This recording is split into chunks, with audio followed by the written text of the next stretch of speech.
राजस्थान के रण में बारी है जैसलमेर की। वो जैसलमेर जो सबसे बड़ा ज़िला है, पाकिस्तान के पश्चिमी छोर से मिलता है, पश्चिमी छोर पे पाकिस्तान से मिलता है और थार का मरुस्थल, लेकिन मिजाज एकदम गर्म।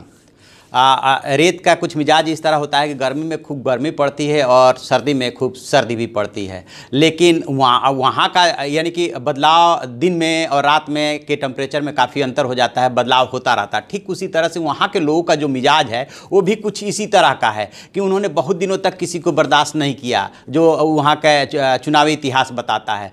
वहाँ पर अभी तक कुल 14 बार चुनाव हुए हैं, जिसमें से 5 बार बीजेपी जीती है, तो 3 बार कांग्रेस, बाकी जो है अन्य दल जीतते रहे हैं। और रही बात कि रिपीट होने की, तो सिर्फ जो है कांग्रेस के हुकुम सिंह और बीजेपी के छोटू सिंह ही जो है वहाँ पर रिपीट हो पाए, अदरवाइज हर बार कैंडिडेट को बदलना पड़ा है। तो कुछ इस तरह का उसका इतिहास है। और वहाँ पे इस बार क्या चुनावी समीकरण बन बिगड़ रहे हैं, मैं आपको बताऊँगा। मैं हूँ विद्याशंकर तिवारी, इंडिया न्यूज़ के डिजिटल चैनल इन खबर के लिए।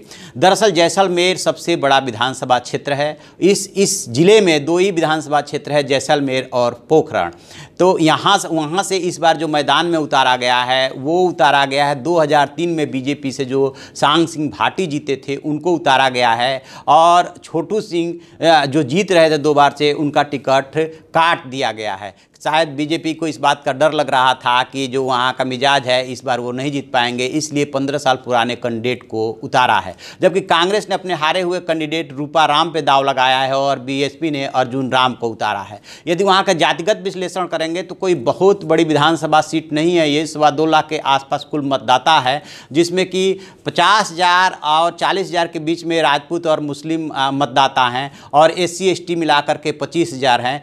लेकिन जो डिसीजन करते हैं उसमें कोई जाति का तो महत्वपूर्ण है, लेकिन वो जो बदलने वाली परंपरा रही है, एक ही बार जो है वो जो रिकॉर्ड मतों से जीत हुई है वो बीजेपी के कैंडिडेट जो छोटू सिंह रहे हैं उनके नाम है, लगभग 30,000 मतों से जीते हैं। और कांग्रेस के जो सबसे छोटी जीत है, यानी कि 2 से 3,000 के बीच में, वो कांग्रेस के जितेंद्र सिंह के नाम है। तो ये इस तरह का कुल उसका जैसलमेर का मिजाज है। लेकिन जैसलमेर के साथ जो पोखरण सीट लगी हुई है वहाँ पे बहुत ज़्यादा सियासी हलचल है, क्योंकि वो एक तरह से जैसलमेर और पोखरण को एक करके यदि देखें तो वो एक तरह से सियासी प्रयोगशाला बन रहा है। वहाँ पे हिंदुत्व कार्ड काफ़ी गर्म है। तो देखते हैं कि अब वहाँ पे जो 7 दिसंबर को चुनाव है और 11 दिसंबर को परिणाम आएगा कि क्या रिजल्ट आता है। क्या जैसलमेर अपने स्वभाव के मुताबिक अपना प्रतिनिधि बदलेगा, क्योंकि सबने नया प्रयोग कर दिया तो स्वाभाविक है कि प्रतिनिधि बदलेगा। लेकिन क्या पार्टी बदलेगा, यानी कि बीजेपी को जिताता है या कांग्रेस को जिताता है या बसपा को चांस देता है, ये देखने वाली बात होगी।